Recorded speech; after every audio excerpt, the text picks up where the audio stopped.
Bonjour, je vous souhaite la bienvenue pour cette avant-dernière conférence plénière du salon All for Customer Paris.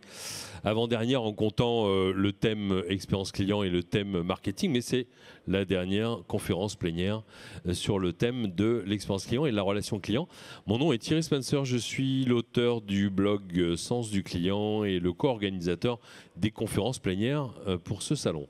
Alors je suis très content parce que déjà d'une part on va pouvoir échanger ensemble avec les moyens qui vous sont proposés. Vous voyez en bas de l'écran un numéro de téléphone où vous pouvez envoyer un SMS au 06 44 64 37 39 pour poser toutes vos questions à nos trois invités, soit pendant la conférence ou à la fin. On gardera 10 bonnes minutes pour répondre à toutes vos questions. Merci beaucoup, madame, pour les gobelets. On va au bout de l'expérience. Alors je suis content, pourquoi? Parce que cette conférence, bien sûr, vous avez peut-être déambulé dans les allées de ce salon, vous avez vu qu'il y avait 2 lettres clés cette année. Vous pouvez le faire dans le sens AI ou dans le sens IA, mais évidemment c'est un grand sujet de préoccupation. On l'a largement abordé dans beaucoup de conférences, de masterclass et de conférences plénières, mais cette conférence cet après-midi est en quelque sorte une forme de conclusion, puisqu'il s'agit de combiner justement les intelligences humaines, émotionnelles et artificielles, le grand défi de la relation. Ça, c'est ma première source de réjouissance. Ma deuxième source de réjouissance, c'est que très souvent, on nous dit, parce qu'on est très attentif aussi au feedback et à la voix des personnes qui participent aux conférences, oui, mais tout ça c'est bien, mais et le B2B alors? Alors là, si vous voulez, on a des combinaisons B2B, B2C extraordinaires avec 3 témoins qui ont bien voulu accepter de témoigner cet après-midi. Et donc 3 invités de 3 entreprises différentes dans 3 secteurs qui aussi ont toutes des singularités avec une parité homme-femme. Franchement, c'est la meilleure conférence plénière. Et merci d'être si nombreuses et nombreux à y assister. Et très bientôt, un replay sur YouTube. Alors, on va directement entrer dans le vif du sujet avec ma première invitée à ma gauche, Fabienne Sevette. Vous êtes directrice expérience client chez Arval. Arval fait partie du groupe BNP Paribas. Est-ce que vous pouvez vous présenter, puis nous présenter un peu votre entreprise ? Oui, bonjour à tous. Donc Fabienne Sevette, je travaille chez Arval depuis un peu plus d'une vingtaine d'années. J'ai d'abord occupé des fonctions à la direction commerciale, puis ensuite dans de la transformation. Et depuis un peu plus de 5 ans, je suis en charge du département expérience client et conducteur. Donc Arval, c'est quoi? Arval, c'est une filiale de BNP Paribas. C'est un acteur majeur de location longue durée de véhicules et un spécialiste de la mobilité.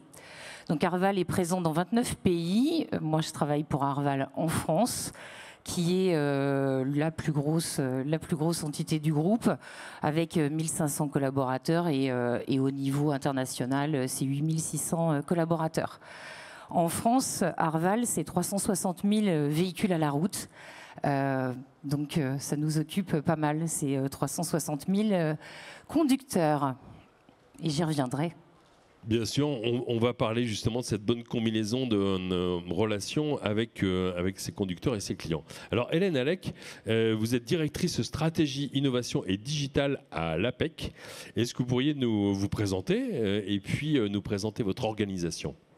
Oui, bonjour à toutes, bonjour à tous. Donc, je suis Hélène Allec, je suis donc effectivement directrice stratégie, innovation et digital. Donc, ça regroupe apec.fr, qui est le site internet, la porte d'entrée vers l'APEC. Ça regroupe effectivement aussi la prospective et l'expérience client.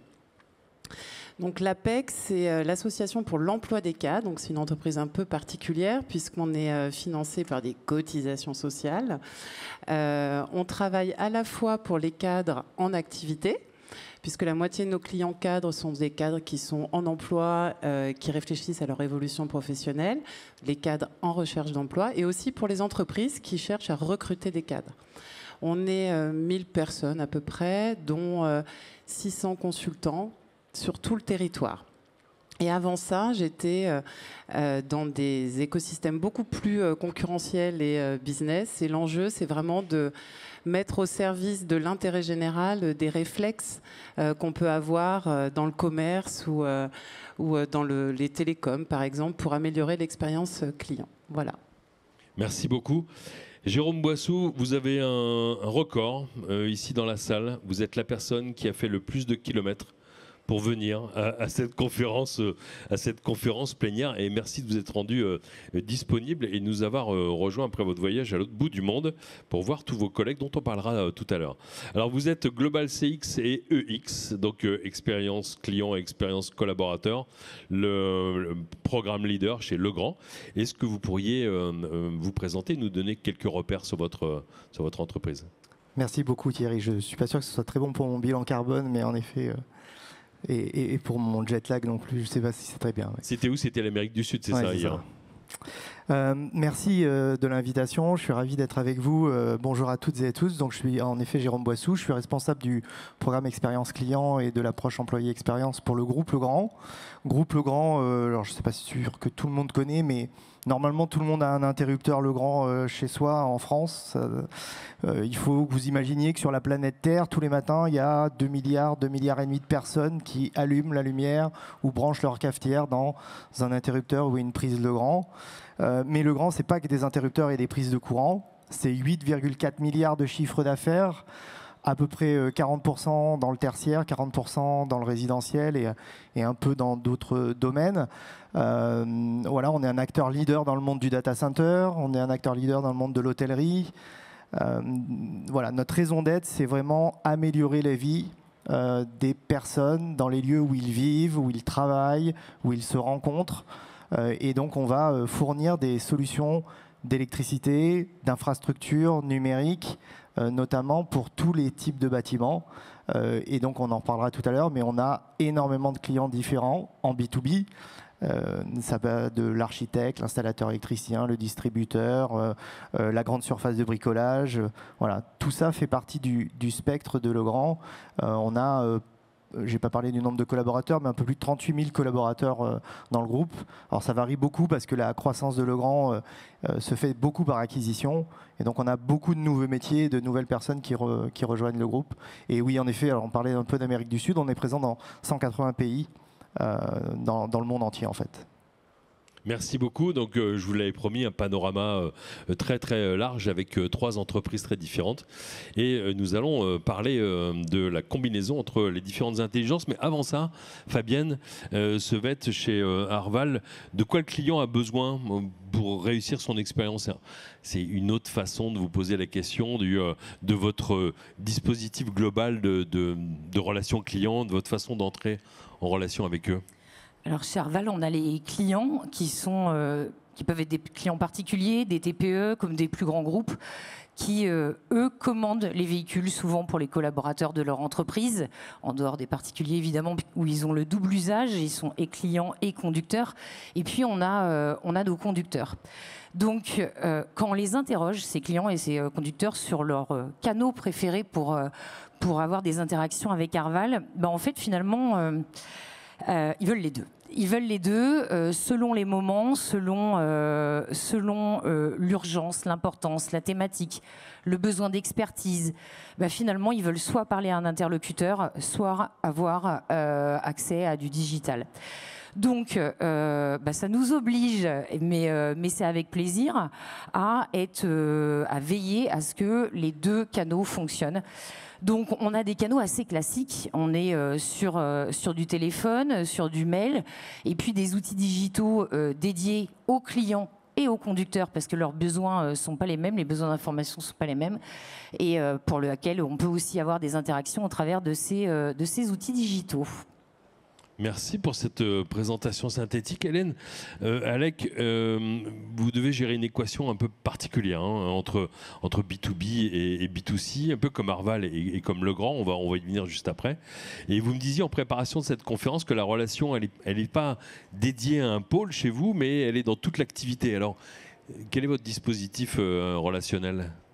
Oui, effectivement, on a une équation un peu particulière à gérer à l'APEC parce qu'on se doit d'avoir une universalité d'accès. Parce qu'on a un service d'intérêt économique et général, donc les gens ont cotisé, donc ils doivent pouvoir accéder à des services pour répondre à leurs besoins de conseil ou de recrutement. Et pour autant, il y a 4 millions de cadres, un peu plus de 4 millions de cadres aujourd'hui en France, et on a 400 consultants développement professionnel. Donc concrètement, on ne peut pas tous les accueillir dans un bureau. Et donc tout l'enjeu, c'est vraiment de mixer le bon équilibre entre digital et rendez-vous avec un consultant, sans faire que le digital soit la proposition de valeur un peu basse. Et en même temps, on doit réserver finalement les consultants à ceux qui en ont le plus besoin.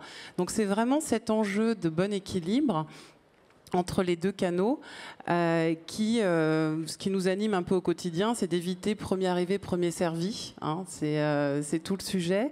Et de proposer des services en digital qui enchantent les clients et qui leur permettent de répondre à leurs besoins, qu'ils soient complexes ou non. C'est vraiment cet équilibre que l'on doit tenir. Et côté entreprise, on est partagé entre la grande entreprise qui sait bien recruter et qui veut juste diffuser son offre et puis finalement avoir un outil de travail en ligne, hein, APEC FR, et puis le patron de la TPE qui n'a jamais rédigé une offre d'emploi, donc qui sait vraiment pas le métier, qui a vraiment autre chose à faire, et pour autant qui a vraiment besoin d'avoir travaillé son attractivité. Et donc pour le coup là, il faut vraiment que des consultants puissent rentrer en relation avec lui. Donc voilà. Merci de cette présentation. J'espère que vous vous retrouvez dans ces différentes pratiques, hein, parce que l'idée, c'est d'avoir des témoins inspirants et avec des modèles économiques qui ressemblent aux vôtres. Alors, Jérôme Boissou, c'est quoi les grands équilibres entre les canaux de relation? C'est quoi quels sont vos choix stratégiques sur la façon d'entrer en relation avec vous? Tout comme ce qui vient d'être dit, on a un nombre incroyable de différents personas, de différents types de produits. Et donc, juste pour vous donner un chiffre, en France, il y a 40 000 installateurs électriciens. Donc 80% sont des mono-bisalariés. Donc je vous arrête juste quand vous dites persona, par exemple. L'électricien, c'est un de nos personas. Un persona, voilà. C'est-à-dire, si vous êtes familier avec ce principe, est-ce qu'on explique un peu ce qu'est un persona? Un persona, c'est une fiche descriptive qui permet d'avoir une vision synthétique de ce client-là. Avec ses besoins, les outils qu'il utilise au quotidien. Au passage, on essaie de trouver la photo représentative, son âge, et puis les moments de vérité. Enfin, voilà, ça permet à l'intérieur de l'entreprise, mais on y reviendra tout à l'heure, de bien faire transpirer qui est ce persona. Merci, pardon pour cette parenthèse, mais je voulais être certain, comme on n'est pas tous forcément familiers avec les mêmes techniques, donc c'est bien de le préciser. Et donc ce persona, entre un électricien monosalarié et le groupe Bouygues, vous imaginez bien que les canaux de communication sont pas les mêmes. Et donc il faut savoir s'adapter aux besoins. Donc ça va être du digital, ça va être évidemment pléthore d'outils, notamment du self-care de plus en plus, mais là aussi on y reviendra avec des agents qui vont permettre d'aider le client à composer son produit, à trouver très rapidement la liste de références qu'il a besoin pour passer sa commande. Donc tout un tas d'outils pour le rendre plus autonome. Pendant des années, on a été le roi du catalogue. On avait un catalogue qui était diffusé à des centaines de milliers d'exemplaires et c'était la Bible de l'électricien. Voilà, aujourd'hui, tout ça se digitalise. Puis après, on a évidemment les centres d'appel. Mais il faut imaginer que nos centres d'appel, à plus de 60-70% des appels ne sont pas du service après-vente, ce sont de l'aide au projet en amont de la vente et même en amont du devis. Donc voilà. Et puis évidemment un réseau de commerciaux sur le terrain par type d'activité. Ce ne sont pas les mêmes qui gèrent les distributeurs, qui gèrent Amazon et qui gèrent encore une fois Bouygues ou Jean Nouvel, cabinet d'architecture. Donc on a des spécialistes de vente ou de prescription ou d'accompagnement. Et un autre point pour nous qui est très important dans notre parcours client, c'est la formation. parce qu'on est un métier technique. Formation qui peut être agrémentée d'une certification. Vous le savez peut-être pas, mais le petit bonhomme vert qui vous indique la sortie en cas d'incendie, nous sommes le leader mondial de ce petit bonhomme vert. J'en vois un tout au fond là-bas. Et ce produit-là, évidemment, pour l'installer, il faut être certifié, il faut avoir un niveau d'agrément. Et là, on va avoir des formations à proximité des clients qui vont nous permettre de garantir ça. Donc, vraiment beaucoup de canaux.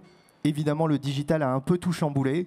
Notamment, on voit arriver, alors pas encore beaucoup en France, mais dans d'autres pays, le messaging. On a des pays où on a 100% de relations avec nos clients via WhatsApp, WeChat, Viber, en fonction des pays. Quand je dis 100%, c'est même, tu le disais Thierry, je rentre de Colombie, ils font le catalogue sur WhatsApp, le choix des produits sur WhatsApp, la commande sur WhatsApp.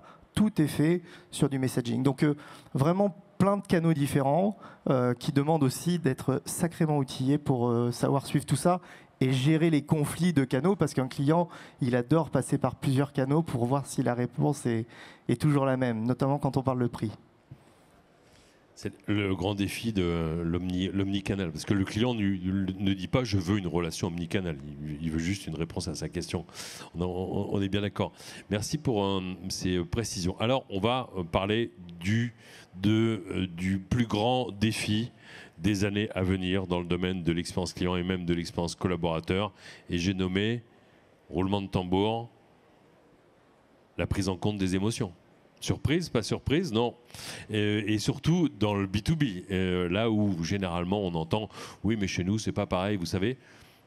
Avec ma casquette d'observateur et même de consultant, c'est ce que j'entends le plus souvent lorsque nous entrons en relation avec une entreprise, c'est « oui, mais chez nous, c'est pas pareil ». Puis vous savez, dans le B2B, il n'y a pas beaucoup d'émotions. Alors, on va essayer de tous ensemble de tordre le cou à cette idée. Et là, pour le coup, j'ai 3 personnes qui sont parfaitement convaincues.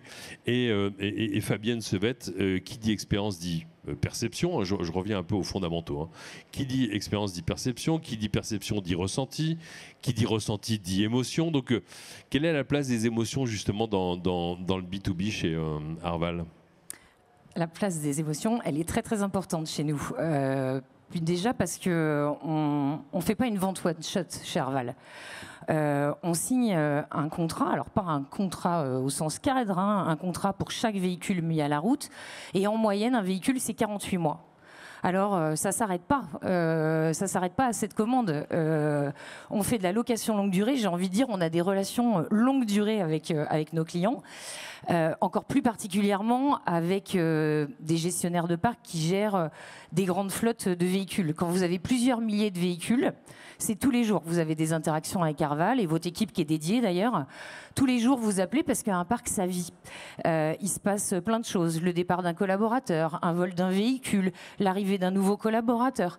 Et donc, du coup, les besoins évolue chez le client, et puis en plus on est sur un marché où la fiscalité évolue, le choix des véhicules évolue, et donc du coup nos clients, ils sont parfois un peu perdus et ils ont besoin de conseils, et c'est ce qu'ils viennent chercher auprès de nos équipes, c'est cette expertise, c'est le conseil, qu'on leur apporte aussi des conseils éclairés. Et donc du coup ces relations longue durée, j'ai envie de dire, forcément elles amènent à créer un certain relationnel avec des émotions. Donc là je parlais des grands clients, des grandes entreprises, mais c'est aussi pareil avec la toute petite entreprise. On a par exemple des clientes qui sont infirmières libérales. Imaginez l'infirmière libérale, le matin, elle a fait confiance à Arval. Si nos clients nous confient la gestion de leur véhicule, c'est qu'ils ne veulent pas de problème. Et puis le matin, elle tombe en panne alors qu'elle part faire ses visites de patients. Et là, c'est la panique. Donc, elle ressent cette émotion de panique, elle est complètement perdue. Il faut qu'on lui trouve une solution. Donc là, nos équipes, autant vous dire que dans ces cas-là, c'est le canal téléphone qui est le primordial. Là, on n'envoie pas, on n'y a pas d'utilisation du canal digital. J'ai besoin d'être assurée, j'ai besoin de me sentir prise en charge, j'ai besoin d'une solution rapide, parce que moi, là, mes patients, ils m'attendent et en plus, je ne vais pas être payée. Donc du coup, il y a de l'émotionnel. Et de toute façon, de façon générale, j'ai envie de dire, la voiture, on a tous des histoires autour de voitures, de choix de voiture. On en parlait tout à l'heure en coulisses, pour le cadre qu'a son véhicule statutaire. Enfin voilà. Donc ça peut être avec beaucoup d'émotions positives quand on a la livraison de la voiture tant attendue. Il y a le petit effet waouh, mais le jour où on a une galère, et c'est dans ces moments-là qu'on appelle Arval, d'ailleurs, c'est pas pour nous dire merci, la livraison était super et j'ai une super belle voiture et merci à vous. Il y en a un peu quand même. Un peu, oui. Voilà, j'ai répondu. Merci. Alors, en fait, Hélène Allec, vous parlez un peu le même langage toutes les deux. Enfin, on va voir tous les trois aussi. Parce que quand Fabienne nous parle du client, vous remarquerez qu'elle utilise la première personne du singulier quand elle parle du client. Elle dit, à propos de l'infirmière, elle dit, je suis un autre persona, on pourrait dire ici. Je suis en galère, je vais perdre mon job si je n'ai pas ma voiture, j'appelle. Donc la prise en compte des émotions finalement, et vous aussi vous êtes très sensible à l'APEC, à la prise en compte des émotions dans les parcours clients, et vous faites particulièrement un usage approfondi de la voix du client pour mesurer les intensités de discours. Et vous me disiez dans la préparation de cette table ronde et je vous cite, que vous êtes capable de connaître le type de relation qui remobilise le plus. C'est un de vos focus, et j'aime bien cette expression. Oui, alors déjà il faut resituer le marché de l'emploi et notre activité, c'est vraiment pas un marché de plaisir. Alors la voiture, c'est vrai qu'il y a un côté statutaire, les gens sont très heureux de recevoir une voiture. Nous, quand on vient voir l'APEC, qu'on soit chef d'entreprise qui cherche une compétence ou même cadre actif, c'est quand même qu'il y a un sujet. On vient rarement nous voir parce que tout va bien. C'est quand même le point. Un patron de boîte qui cherche un directeur commercial, c'est quand même qu'il a envie de se développer.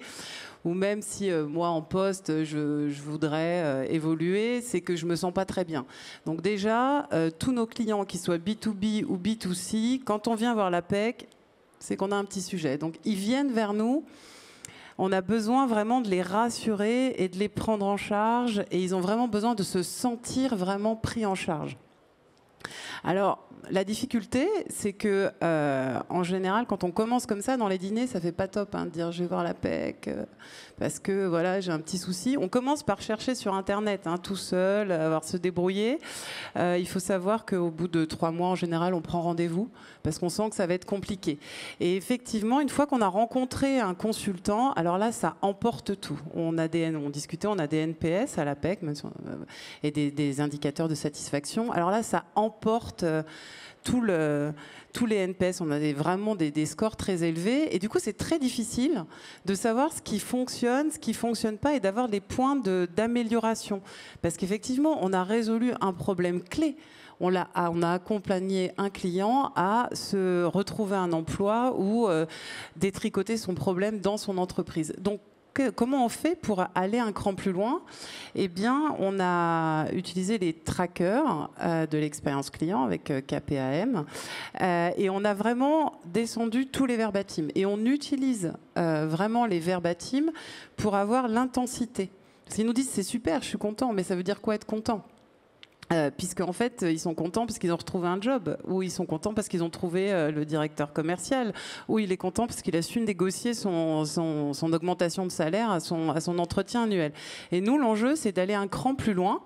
Et effectivement, en travaillant les verbatims et avec le retour des consultants, on a pu identifier en fait quels étaient les moments et quels étaient les types de relations qui remobilisaient le plus. Et très clairement, on parle IA, on parle numérique, le présentiel reste vraiment le canal le plus remobilisant dans notre activité. Et tu parlais aussi du téléphone quand il y a un vrai problème. Voilà, le lien humain reste quand même le meilleur moyen de remobiliser les personnes, en tout cas sur le sujet de l'emploi. Et après, l'alternance aussi, ce qui est intéressant, on peut faire des ateliers en groupe ou en individuel. Et cette alternance en groupe, en situation, avec des pairs qui ont le même problème que moi, puis après en individuel, en pouvant parler avec un professionnel, c'est extrêmement efficace. C'est ce qu'on a pu constater dans nos études. Voilà. Merci, parce que vous voyez, la tentation est grande, dès lors qu'on parle d'expérience client, de penser le parcours à la place du client. Et de penser conformité, et de penser process, de penser règles, et non pas émotion. Je crois que c'est peut-être ce qui caractérise ces 10-20 dernières années, quand on reprend tous les échanges qu'on a pu avoir ici dans ce salon et ailleurs. C'est bien justement la prise en compte des émotions. Oui, je complète. À l'APEC, nous, on n'a pas de parcours client prédéfini. En vrai, hein, on a fait le choix de ne pas avoir ça et on a reconstitué en fonction des verbatim clients quels étaient les points de contact et les moments importants. Mais on n'a pas de parcours prédéfini et on n'a pas de persona non plus. On travaille vraiment sur les moments clés liés à l'emploi. Voilà. Merci beaucoup. Alors, Jérôme, à vrai dire, on ne s'était jamais rencontrés. On n'avait jamais échangé avant de préparer cette table ronde, et je m'en réjouis aujourd'hui parce que dans la préparation, généralement, comment on fait pour préparer une table ronde? On échange à peu près 1 heure, et puis de cet échange naissent des questions. Et puis, vous m'avez dit, pendant la préparation, j'ai pas eu besoin de vous emmener sur le terrain des émotions, vous m'avez dit, le premier sujet, je vous cite, hein, le premier sujet sur lequel j'aimerais m'exprimer, c'est le sujet des émotions. Et en plus, je dirais que vous en avez fait la démonstration chez Legrand. Oui, en fait, on va même plus loin. Nous, on pense que tout est émotion. Quand on a mis en place le programme, on aime bien ça parce qu'on est un industriel, donc on aime bien les définitions. On a mis une définition de ce qui était pour nous l'expérience client. Pour nous, c'est la perception que le client a durant toutes ses interactions avec la marque. Je peux vous assurer que dans une boîte industrielle avec des ingénieurs, j'ai rien contre, je suis ingénieur. Il y en a dans la salle qui nous écoutent. Parler de perception et d'émotion, c'est un peu rock'n'roll. Mais c'est ça le sujet, et j'y viendrai par la suite. On a démontré qu'une bonne émotion, et j'étais ce matin dans une conférence qui disait la même chose, qu'une bonne émotion, ça peut générer entre 4 et 7 fois plus de rétention, de cross-sell, d'upsell. Et quand je vous le dis démontrer, c'est qu'au-delà d'une boîte d'ingénieurs, on fait 20% de marge. Donc tout ça, c'est calculé et rentabilisé. Donc on a tellement l'idée que c'est important que tout nouveau entrant chez Legrand, partout, dans le monde entier, qu'il soit à l'usine, à la finance, à la compta, au marketing, au sales, il a une formation sur l'expérience client et sur ce que sont nos clients. Et ça commence par les émotions. Ça commence par expliquer que nos clients, avec des verbatim, hein, comme Hélène le disait, on a des verbatim de clients qui disaient j'étais anxieux parce que j'avais ce projet, j'ai fait la formation, j'ai été rassuré. Et ça permet de montrer aux gens que ce n'est pas juste une idée reçue, que nos clients, B2B, ils s'expriment sous la forme d'émotions. Donc ça commence par là. Puis après, on est allé un peu plus loin, évidemment, dans l'approche persona, parcours client. On a identifié les moments de vérité par persona qui ne sont pas les mêmes. Et avec le cabinet qui nous accompagne, Teresa Monroe, on a réalisé des écoutes précises et pu identifier, par exemple, que je vais prendre un domaine en particulier. Quand on demande à nos clients s'ils sont contents du packaging, on a plus de 85% de CSAT sur le packaging. On pourrait se dire super, on passe à autre chose. Quand on lit les verbatim, je ne vous dirai pas combien, mais ce n'est pas la même chose. Parce qu'on a floraison de trop de packaging, trop de plastique dans votre packaging, pas facile à ouvrir. Et l'analyse émotionnelle des verbatim montre que le CSAT, c'est sympa, mais ça ne sert à rien. Donc l'analyse de signaux faibles, l'analyse émotionnelle du verbatim va nous aider à prendre des décisions beaucoup plus précises et beaucoup plus actionnables qu'un CSAT et un NPS. Et donc réussir à transcrire cette émotion, la faire rentrer dans l'entreprise et permettre à tous les collaborateurs de comprendre ce qu'est cette émotion. Et je dis bien tous les collaborateurs, j'aurais pu vous parler d'un autre point de contact qui est les crédit notes, donc les avoirs quand on a un problème avec un client. Expliquer à la finance chez nous que le client il a un problème parce qu'on ne veut pas lui faire d'avoir et que ça va mettre 3 mois avant qu'il ait son avoir, c'est très émotionnel. Voilà. Je suis un peu comme toi, Hélène, on n'a pas beaucoup d'achats statutaires, à part si on achète un interrupteur Swarovski ou en porcelaine Bernardo. Le reste, c'est... Ça existe des interrupteurs en Swarovski? Bien sûr, Thierry, si tu veux. Je pourrais te donner le... J'en parle à mon épouse alors. Ouais, il y a tout, même en peau de galucha. D'accord. Ouais. Donc voilà, Quel pas catalogue. trop d'achats statutaires, mais beaucoup d'émotions.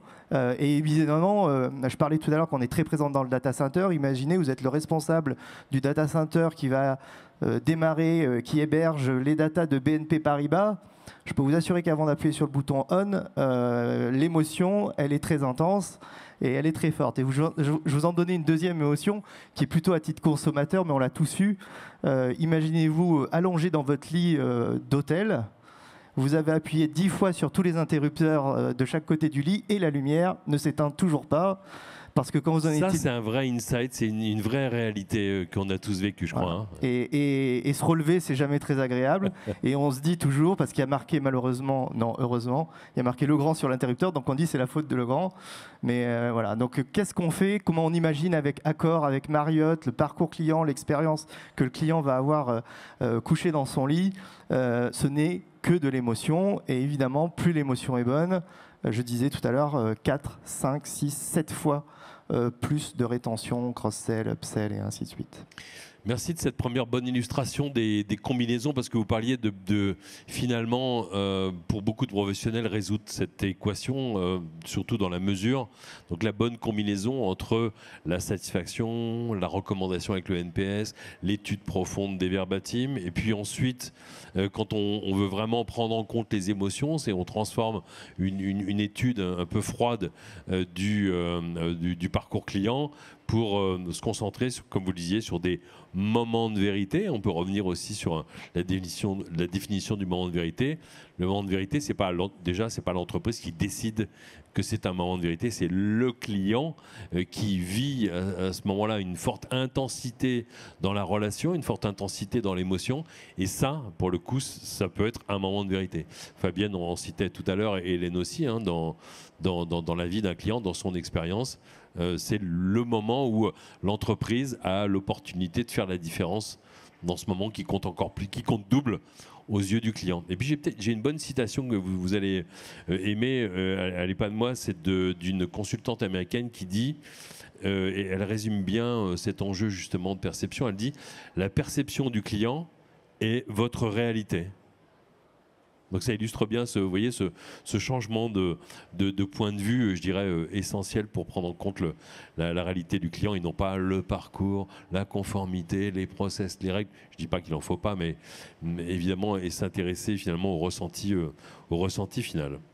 Alors on a commencé par l'humain, et là on va aller vers l'intelligence artificielle, puisqu'on va parler de bonne combinaison. Donc il faut aborder tous les pans de cette expérience nouvelle. Fabienne Sevette, quels sont les bénéfices de l'usage de l'IA chez Arval? Alors vous avez déjà un robot qui a un joli nom qui s'appelle Volt, hein, et qui est au service de l'interne pour le moment. Est-ce que vous pourriez nous en parler? Oui, donc effectivement, on a Volt qui est arrivé récemment et qui est mis à disposition des équipes commerciales et pour le moment, donc qui sont au contact de nos clients, pas encore auprès des équipes qui gèrent le conducteur, mais ça va pas tarder à arriver. Volt, en fait, il a été développé par nos data scientists et nos équipes IT. Il a été développé maison, mais sur la base d'un outil du marché. En tant que filiale de banque, on est quand même très très très sensibilisé et très sensible à la fiabilité des données, à la sécurité, et donc vous comprendrez que c'est aussi la raison qui explique que c'est un outil maison et qui vient pas chercher l'information partout et aussi largement que d'autres outils d'IA bien connus. Donc, l'important, c'est la fiabilité, effectivement, la fiabilité des données, et donc ce qu'on lui donne comme information. Et en fait, c'est important parce que c'est rassurant pour nos équipes qui l'utilisent. Ils se disent, au moins, je l'utilise, mais au moins, je sais que les informations qu'il va me donner, elles sont bonnes. Hein. Donc, il va chercher dans nos informations donc les produits, les procédures, les parcours, comment ça fonctionne, la fiscalité, la réglementation qui évolue. Je le disais tout à l'heure, on est dans un marché qui évolue très très vite, et des fois, nos collaborateurs ont parfois un peu de mal à suivre. Donc, c'est important parce qu'il permet à nos collaborateurs de donner une information fiable. Et donc, du coup, c'est aussi bien pour nos clients, parce qu'on garantit de leur donner une information le plus juste possible et une information cohérente. Et ça, c'est quand même pour nous capital. Donc en fait, il est en train de grandir. On surveille bien surtout ce qu'il dit. Nos collaborateurs peuvent faire un retour s'ils jugent avoir justement une perte de confiance dans ce qui est dit. Et puis petit à petit, il va se développer dans les autres services. Donc bientôt, les équipes qui sont à disposition du conducteur, je le disais, là aussi. Et en fait, c'est aussi bénéfique quand on vient d'arriver, quand on change de fonction, on ne sait pas et on peut perdre des fois beaucoup de temps à aller chercher l'information à droite, à gauche, et des fois une information qui est parfois obsolète. Donc là, il fait gagner du temps dans la prise de poste. Il a aussi d'autres fonctionnalités qui sont sympas. Il est un super correcteur d'orthographe. Il est aussi traducteur. Et ça aide. On en fait tous des fautes. Et donc, du coup, c'est sympa de se dire que les écrits sont qualitatifs. Et puis, ça permet du coup d'améliorer et l'expérience de nos collaborateurs et l'expérience de nos clients, finalement, Volt. Merci aussi de rappeler, puisqu'on en a beaucoup parlé dans plusieurs conférences plénières, de l'impérieuse nécessité d'établir la confiance entre ces outils pilotés par l'intelligence artificielle aux yeux des collaborateurs. Donc, pour pouvoir, ne serait-ce que pouvoir la maîtriser, ne serait-ce que pour pouvoir en faire un outil vraiment utile au service de la relation. Alors Hélène Allec, à l'APEC, vous avez mis en place vous aussi un chatbot il y a quelques mois et vous dites que vous avez, je vous cite, juxtaposé vos canaux. Vous avez le sens de la Formule 1 et que vous avez une stratégie qui est, vous le disiez aussi, d'être au même niveau mais différent. Alors quelle est la place de l'IA justement dans votre expérience et quelles sont les bonnes combinaisons finalement pour vos clients ? Oui, alors il y a plusieurs points. Oui, nous, je dis qu'on a juxtaposé nos canaux puisque on a fait le choix de ne pas orienter les clients ou de ne pas les contraindre à prendre un parcours. Donc tout est ouvert. Tous nos canaux sont disponibles sans dire qu'il faut d'abord passer par l'un pour aller à l'autre. Donc on a très classiquement téléphone, site, enfin voilà. Mais ce qui est important pour nous avec l'IA, c'est que dans le monde du recrutement, l'IA est présente depuis très longtemps. Tous les outils de matching pour associer votre CV à une offre ou votre offre à des CV, c'est des choses qui existent depuis très longtemps dans le monde du recrutement. Et nous, l'APEC, comme on est un service d'intérêt général, économique et général, on a fait le choix de toujours laisser à côté de l'outil IA, digital, matching, la possibilité d'avoir un humain pour à faire un pas de côté. Parce que la difficulté qu'on peut avoir dans le recrutement, c'est avec les IA, qu'elles soient G ou pas d'ailleurs, c'est que on standardise énormément les réponses. C'est d'ailleurs pour ça qu'on les utilise, que ce soit dans des services clients ou que ce soit, comme le disait Fabienne, pour prendre de la connaissance, etc. Donc c'est fait pour ça. Donc nous, l'enjeu, c'est d'utiliser l'IA comme les autres acteurs du marché du recrutement, mais différemment, et en laissant la possibilité tout le temps de faire le pas de côté, de pouvoir appeler un consultant pour pouvoir être sûr de, finalement, est-ce que c'est le bon profil ou la bonne offre. Donc ça, c'est le premier point qui est quand même important. Le deuxième, effectivement, on a mis en place un chatbot. Alors ça paraît très simple pour beaucoup. Nous, c'est assez nouveau. Pourquoi ? Parce que je le disais, on est très orienté relation client humaine et donc le service client n'est pas caché, le numéro de service client n'est pas caché, la récla, c'est quelque chose qu'on met en avant, etc. Et donc, on a beaucoup hésité à déléguer ça à un chatbot. C'est pas notre ADN. Bon, on y est allé parce que parfois, c'est bien de ne pas avoir à appeler un numéro pour avoir des informations et des conseils, mais avec un choix déjà de ne pas faire croire que c'est un consultant qui répond.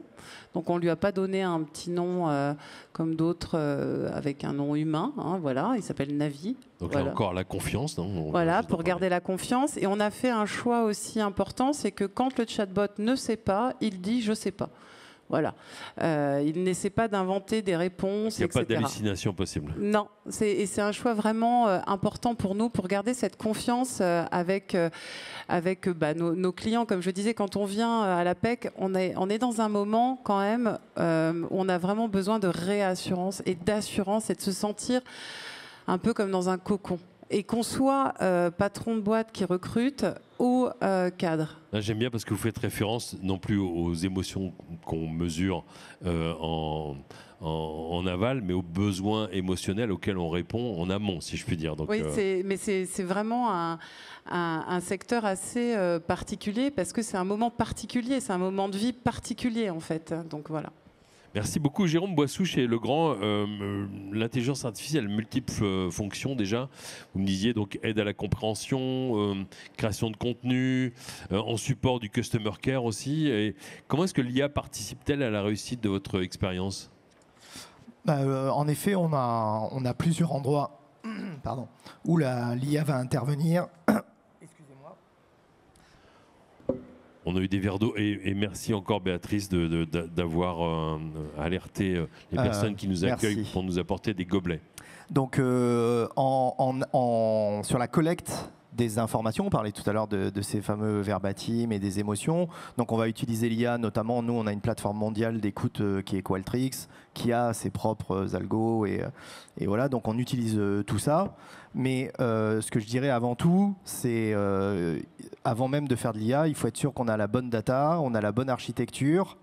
Mais ça a été dit par Fabienne et Hélène, il faut de l'humain, parce que l'IA va toujours répondre dans la captation et l'analyse de résultats. Que son analyse soit basée sur un verbatim ou 1000 verbatim, il va répondre quelque chose qui peut paraître très très pertinent.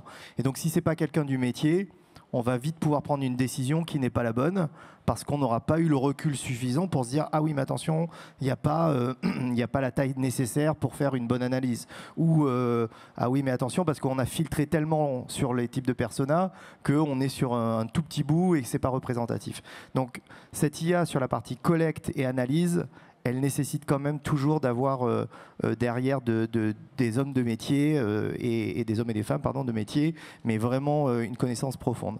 Après, il y a un deuxième volet, c'est celui qu'on évoquait, qui est en effet le support. Donc pour la création de contenu, nous on a, je sais pas, 90, 100 langues différentes. Donc Fabienne parlait de la traduction, c'est évident, mais la proposition de contenu, on a récemment mis en place un projet de création de contenu pour e-catalogue, référencement SEO. Pour la petite anecdote, on a fait un petit hackathon, je ne sais pas comment on peut appeler ça, on a fait travailler notre outil, c'est Copilot chez nous, de production de contenu. On a fait faire aux spécialistes en interne le même type de contenu et on a fait voter les gens et des clients pour savoir quel était le meilleur contenu.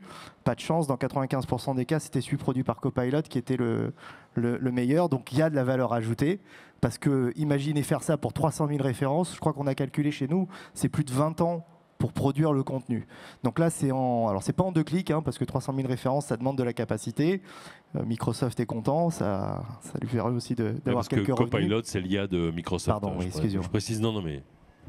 Donc voilà, en self-care, nous aussi, évidemment, on a, comme tout le monde maintenant, des agents ou chatbots, mais pour l'instant, on ne les met pas en frontal parce que c'est trop risqué. On préfère que ça vienne aider le responsable de la call, enfin la personne qui est en lien. Vous savez, en France, une des premières questions que pose un client qui appelle le service d'appel de Legrand, parce que notre centre d'appel est à Limoges, là où est le siège social, beaucoup de clients demandent quelle est la météo à Limoges, en France. Voilà. Pour vérifier aussi 2-3 trucs, si l'agent est bien... Et à Limoges, parce que beaucoup de gens savent que c'est à Limoges, comme il fait souvent mauvais à Limoges en plus. Donc voilà, c'est la proximité, le besoin de réassurance, qu'il y a quelqu'un qui est en France. Voilà, pour moi, électricien français, c'est hyper important. Et donc là, nous, on a eu cette volonté d'apporter l'IA pour aider le conseiller à trouver la bonne solution, à être plus pertinent, à être plus efficace, à aller plus vite et être beaucoup plus précis sur sa réponse. Et puis ensuite, le dernier volet, moi qui me tient énormément à cœur, c'est aider nos collaborateurs à mieux comprendre ce qu'est l'expérience client. Donc on a créé un agent qui s'appelle Agent CX, et qui va aider n'importe quel collaborateur du groupe à tout savoir dans son pays ou au niveau du groupe sur ce qu'il se passe en termes d'expérience client. Je veux savoir c'est quoi le NPS de tel client en Colombie, je veux retrouver tel persona. Donc ça peut être hyper opérationnel parce qu'il y a quelqu'un à la R&D, il veut savoir quel est l'OS, le dernier update sur un téléphone pour développer, et il va le trouver grâce à cet agent-là. Et ça peut être plutôt de l'acculturation sur des thématiques plus générales, trouver des formations. Voilà, donc, parce que c'est sympa les formations e-learning, mais on préfère que quelqu'un puisse très rapidement faire des prompts et aller chercher l'information qu'il désire. Merci beaucoup. Fabienne Sevette, pour Arval. Alors, il y a une de vos caractéristiques, c'est que vous êtes directrice de l'expérience client, mais vous êtes dans la même direction, qui est la direction de la transformation, que vos camarades data scientists. Ceux qui s'occupent de la donnée sont dans la même direction. C'est peut-être un des points intéressants quand on étudie l'organisation des entreprises et quand on veut mieux connaître leur culture et leur avancée sur l'expérience client. Alors chez vous, la donnée, c'est un levier essentiel à l'amélioration de l'expérience client et vous y travaillez en permanence avec vos collègues de la même direction. Tout à fait Thierry. Effectivement, nous on est persuadés que la data est un levier de croissance et d'amélioration de l'expérience client. Donc on travaille de pair avec nos collègues, comme tu le disais, nos collègues des équipes data. Alors il n'y a pas que des data scientists, il y a aussi au sein de l'équipe data, il y a aussi l'équipe RGPD. Oui, parce que la sécurité de l'information et des données, et quand on est chez BNP Paribas. Voilà, quand on est chez BNP Paribas, et c'est plutôt rassurant pour nos clients. On a une forte culture aussi du risque et de la gestion de la donnée. Et les données de nos clients sont très précieuses et importantes. Et donc du coup, oui. Alors il y a la créativité, mais on a aussi cette culture de veillons à ne pas aller trop vite.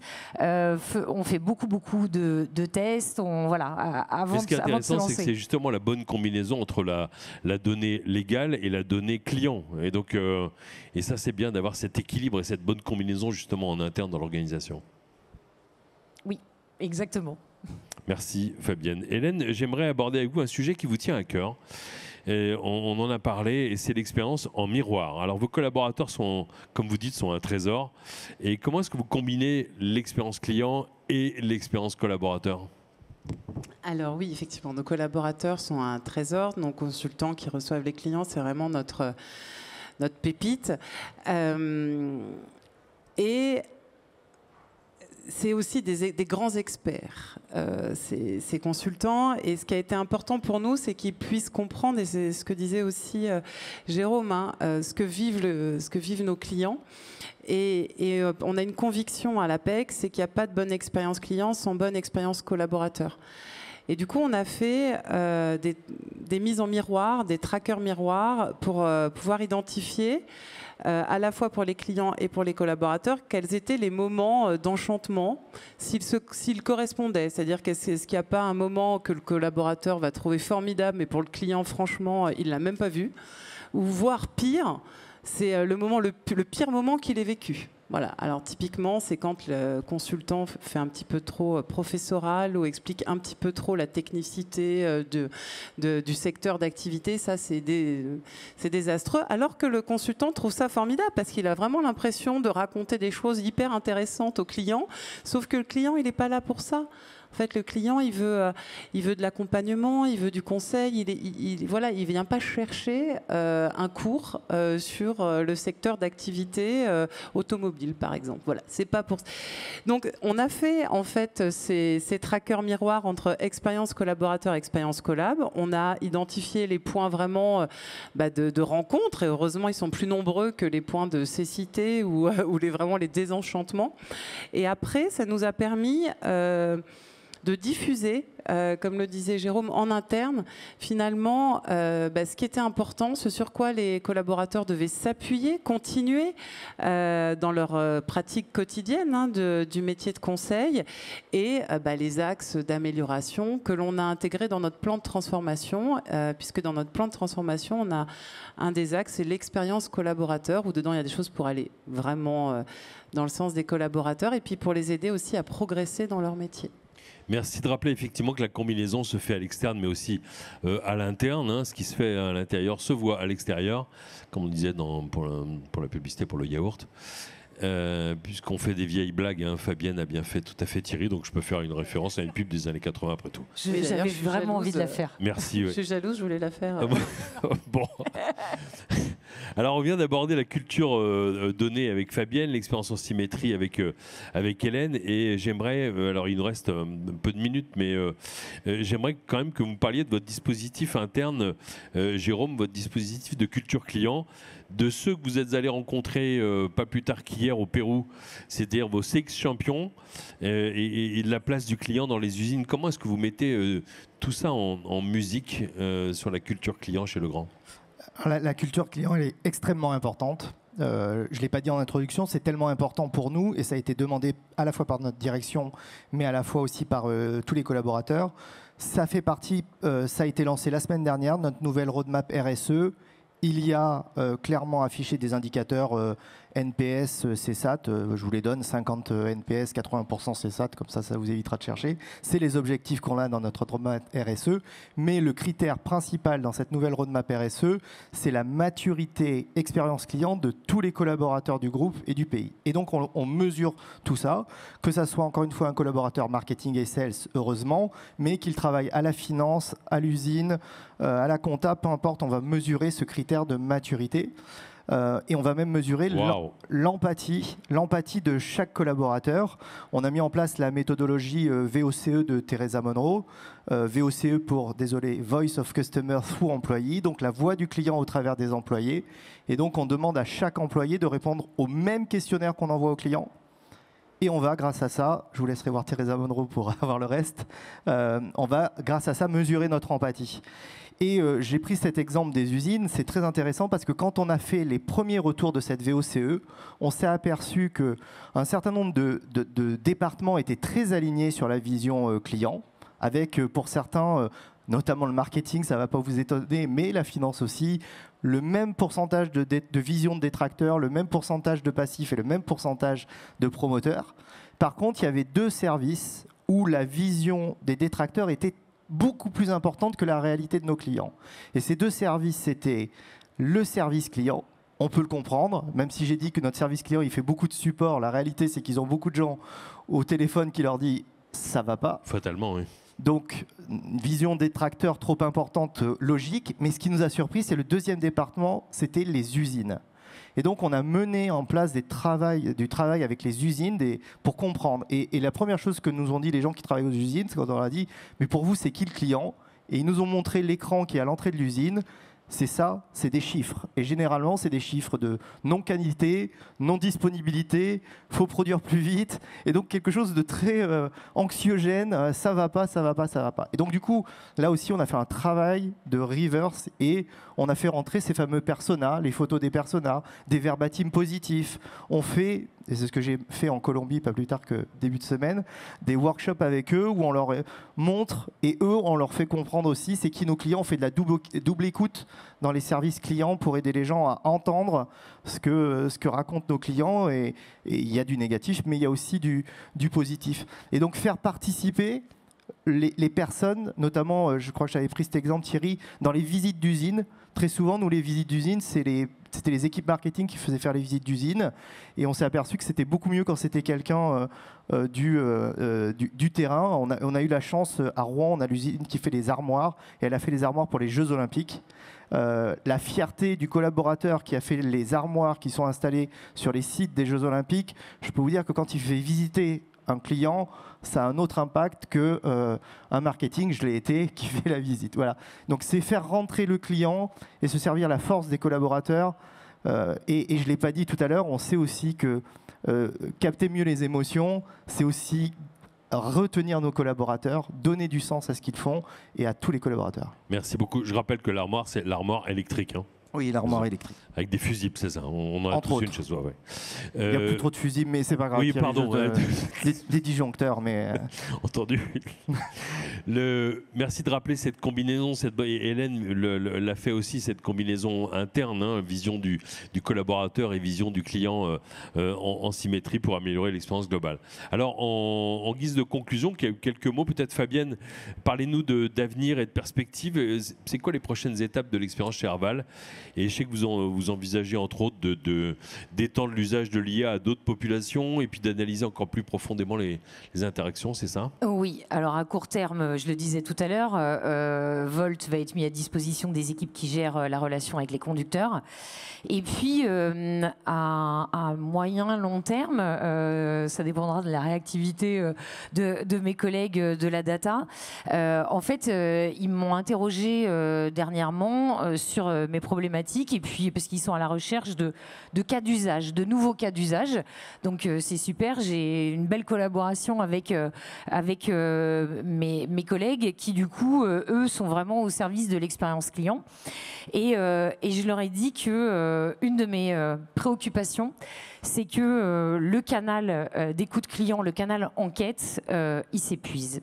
Je pense que nos clients en ont marre de répondre aux enquêtes. On a de moins en moins de répondants et qu'on passe donc potentiellement à côté de beaucoup de choses. Et donc, je me dis, si déjà, là, on le constate depuis quelques années, mais ça va être de pire en pire, nous-mêmes, on en a marre. On rentre dans un magasin, on regarde le téléphone 2 minutes après, on a reçu une enquête. Et je pense que tout ça, ça s'essouffle un petit peu. Et l'IA permet, avec des fonctionnalités d'analyse, d'interaction, analyse des interactions, qu'elles soient vocales ou écrites, du coup, je pense, être un formidable outil d'écoute, de compréhension des attentes de nos clients. Et donc voilà le challenge que je leur ai demandé. Ils étaient super contents. Ils m'ont dit on adore, on va s'occuper de ça pour toi. Voilà, j'ai beaucoup de chance finalement d'avoir des collègues aussi réjouis par des challenges comme ceux-là. Merci beaucoup pour ces perspectives. Effectivement, alors attention de ne pas tomber dans le trou noir dont on a parlé dans une des conférences plénières, c'est-à-dire comme les clients répondent de moins en moins, hein, je vais vous donner un chiffre, 60% des professionnels ont constaté une baisse des taux de retour des enquêtes de satisfaction. Parce que le client répond de moins en moins, on va s'intéresser de moins en moins à ce qu'il nous dit et puis on va l'analyser de moins en moins ou alors on va le faire analyser uniquement par une machine qui va nous sortir des chiffres qu'on connaît déjà et donc à la fin, à quoi bon aller demander au client ce qu'il pense. Donc ça peut être un risque mortel et donc c'est toujours la bonne combinaison, hein, continuer à aller enquêter et bien sûr en complément. Avec l'IA, oui, analyser plus profondément, mais toujours l'équilibrer avec une dimension d'analyse humaine, j'allais dire, qui rétablit le... Et puis on va garder notre gestion des réclamations, parce que la réclamation, c'est aussi un super canal d'écoute. Les avis en ligne aussi, et puis les Customer Focus Group. Hein, donc je parlais vraiment de complément. Voilà. Merci. Bonne combinaison. Non, mais c'est aussi notre conclusion et le thème de cette conférence plénière. Alors, Hélène Allègre, quelles sont vos perspectives à court, à long terme, votre vision de la bonne combinaison justement humain et digital dont on a parlé cette dernière heure? Eh bien, nous, à l'APEC, on emploie le terme de figital parce qu'on est vraiment sur essayer de combiner au mieux digital et physique. Le marché de l'emploi cadre est un marché extrêmement dynamique hein, qui ne fait que progresser. Donc, on va devoir accueillir de plus en plus de clients qui vont avoir de plus en plus besoin de nous.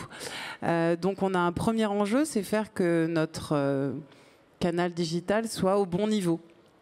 Voilà, donc ça c'est quand même important. On va pas le mettre de côté.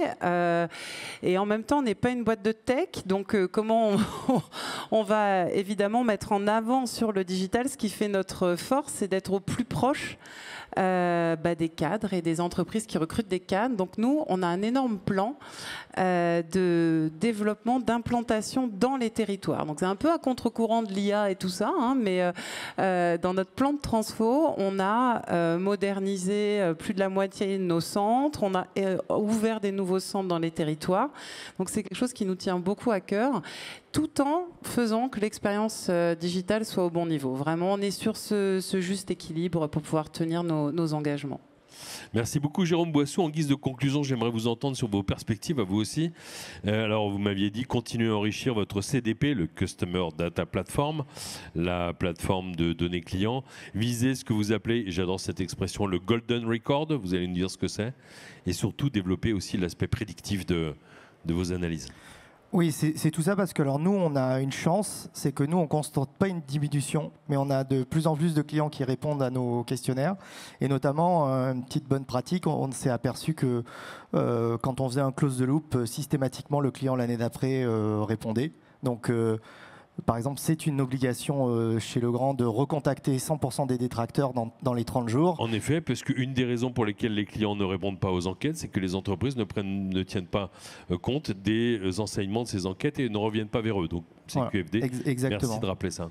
Et donc, du coup, nous, on a plutôt des taux de réponse qui augmentent et des verbatims très structurés. Alors après, on a une chance, on est en B2B et je comprends qu'en B2C, ça peut être compliqué. Donc, notre vrai problème, nous, c'est on a commencé par ça, je vais finir par ça, c'est de casser les silos. Parce que le client qui répond à l'enquête sur la formation, ça part dans le silo formation. Au service client, ça part dans le silo formation. Et ainsi de suite. Le sales, ça va dans le CRM. Et voilà. Et d'où, nous, l'enjeu, c'est de créer ce fameux Golden Record. Donc, l'enregistrement 360 et la vision 360 du client. Pour que, quand un conseiller décroche « Bonjour Thierry Spencer », il voit tout ce qui s'est passé. Ça, c'est un minimum, mais tout ce qui s'est passé, pas que dans la relation commerciale. Qu'est-ce qu'il a été visité? Est-ce qu'il a fait une configuration sur le site web? Est-ce qu'il a été sur électriciencertifié.fr chercher un électricien? Donc ça, c'est quelque chose de très puissant. Et donc cette CDP, elle nous permet aussi de faire du reverse, de la segmentation renversée et de vraiment s'adapter, non pas à nos vieilles segmentations, je dis vieilles, mais nos vieilles segmentations marketing, mais de s'adapter à qui sont nos clients, ce qu'ils veulent, et exactement voir, avoir une connaissance client 360. Et très composé avec beaucoup de données, parce que plus on a de données, plus l'IA sera efficace. Mettre des algos d'IA sur 4 données, ça ne donnera pas de très bons résultats. Donc nous, notre enjeu, il est là. Alors c'est très complexe parce que c'est beaucoup d'outils, c'est beaucoup d'architecture, c'est beaucoup d'argent, mais on pense, et on en est même sûr parce qu'on a fait des tests sur des pays bien ciblés, que le retour sur investissement, il est là, il est très précis. On va calculer du churn, on va calculer de la perte de clients et on va de la fidélité et ainsi de suite. Donc voilà, nous l'enjeu, il est là, et pérenniser, vraiment casser les silos et toujours intégrer tous les collaborateurs. Ça, c'est extrêmement important. Merci de rappeler ces enjeux de culture client, de bonne coopération et aussi de renversement du marketing produit au marketing client. Hein. Quand vous parliez de reverse segmentation, j'entends ça. Et j'ai vérifié toutes les questions. Je crois que nous avons abordé tous les thèmes qui ont été posés dans les questions que vous nous avez envoyées. C'est le moment de vous dire merci et d'applaudir nos invités pour leur témoignage. Merci. Merci beaucoup. Ainsi s'achève cette dernière conférence plénière du salon All for Customer sur la partie expérience client, mais juste à la suite, après non pas quelques pages de publicité, mais quelques pages de repos, de silence, de partage sur les réseaux sociaux, vous allez assister à une nouvelle conférence plénière sur un thème plutôt marketing. Donc voici le thème qui s'affiche ici. Est-ce que vous savez ce que signifie JOMO ? Mais vous le saurez dans quelques minutes, le Joy of Missing Out, avec d'excellents speakers et le tout animé par Cécile Delettré, ma collègue co-organisatrice des conférences plénières. Merci à vous, bonne fin de salon, bon après-midi.